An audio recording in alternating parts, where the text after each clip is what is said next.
সুপ্রিয় দর্শক মণ্ডলী, ভিডিওটি টান দিবেন না, ভিডিওটি সম্পূর্ণ দেখে যাবেন। ভিডিওটি দেখলে আপনারা বুঝতে পারবেন। কয়েক বছর আগে স্ত্রীদের বাড়িতে রেখে সৌদি আরব যান দুই সহোদর ওহিদুল ইসলাম ও শহীদুল ইসলাম। কিন্তু ওই দুই গৃহবধূর শ্বশুর বাড়িতে থাকার কথা থাকলেও বছরের অধিকাংশ সময় থাকেন বাবার বাড়িতে।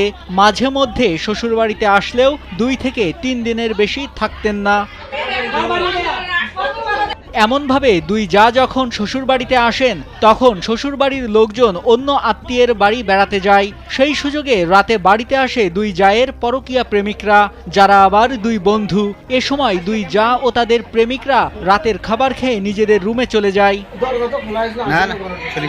এভাবেই চলতে থাকে কিছুদিন। এরপর প্রতিবেশীরা টের পেয়ে সুযোগ খুঁজে সোমবার ওই দুই যুবক মধ্যরাতে দুই জায়ের ঘরে ঢুকলে টের পান প্রতিবেশীরা। পরে কয়েকজন মিলে বাড়ির সদর দরজায় ধাক্কা দেওয়া সহ তাদের ডাকাডাকি করলে প্রথমে দুই জা দরজা খোলে না, পরে দরজা খুললে দুই গৃহবধূর ঘরে যান স্থানীয়রা। মেয়ে দুটো আছে না, বিদেশের বউ দুটো খুলি মধ্যে ঘোরাঘুরি লাগিয়ে দিয়েছি। আমি তো পাশে বসে আসলাম, ঘোরাঘুরি আছে কি জন্য ঘোরাঘুরি, আমি সাইডে বসে দিয়ে দেখি হঠাৎ করে দিয়ে দুটো স্যান্ড এই দিক থেকে 10টা পরে 11টা আমি দেখলাম, দেখি সাইডেতে মেয়ে দুটো ছেলে দুটো ভেতরে ঢুকে দিল। ঢুকে দেওয়ার পর মেয়ে দুটো পাশে গেল, গেট লাগিয়ে দিল। 1 মিনিটের ভিতর লাইট অফ করে দিয়েছে।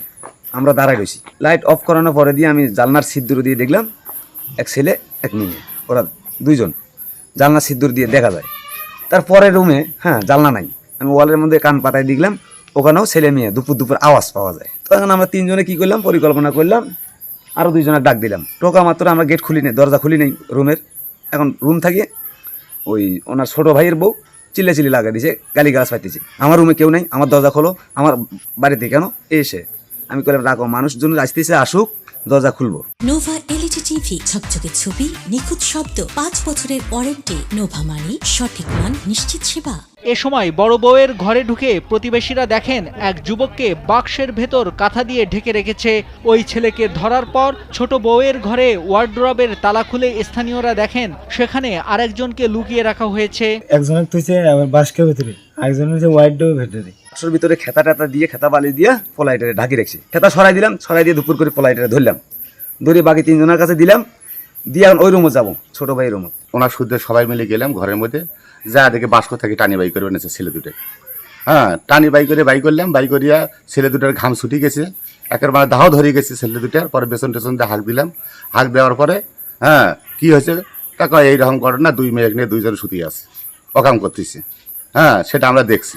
এরপর স্থানীয়রা ওই দুই গৃহবধূ ও তাদের 2 প্রেমিককে আটকে রাখে। বিষয়টি নিয়ে চাঞ্চল্য দেখা দিলে স্থানীয়রা তাদের 4 জনকে রশি দিয়ে বেঁধে রাখে। তাদের গলায় জুতার মালা ও 2 যুবকের মাথা ন্যাড়া করে দেয় ক্ষুব্ধ এলাকাবাসী। তালা খুলি দিলে অটোমেটিক, তালা খুলি দেখি এইভাবে বসা, আমি ওরা ধরলাম, ধরে ওরা বাইর করলাম।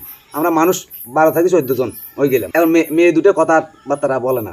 সোমবার রাত 11টার দিকে গাইবান্ধার সুন্দরগঞ্জের পশ্চিম রামজীবন গ্রামে চাঞ্চল্যকর এই ঘটনা ঘটে। পুলিশ জানায় তারা অপরাধ করায় স্থানীয়রা তাদের আটকে রাখে। পরে পুলিশ গিয়ে তাদের উদ্ধার করে থানায় আনে। তারা যে অপরাধ করছে স্থানীয় লোকজন তাদেরকে ধরে আটক করে রাখছে। আমি আমার পক্ষ থেকে নিয়ে আসি 290-তে আমি চালান দিয়ে দিছি। তারা যে অপরাধ করছে সেই অপরাধের ভিত্তিতে চালান দিয়ে দিছি। ঘটনাটি খুবই নিন্দনীয়। এ ধরনের ঘটনা কোনো পরিবার ও সমাজে আর যেন না ঘটে এমন। অবশেষে ভিডিওটি দেখে কি বুঝতে পারলেন যে 2 জালের ঘরে 2 জন লোক ঢুকে যে পরকীয়াটি করলো, যে কামটি করলো, আপনারা কি বুঝতে পারলেন? কমেন্টে জানিয়ে দিবেন।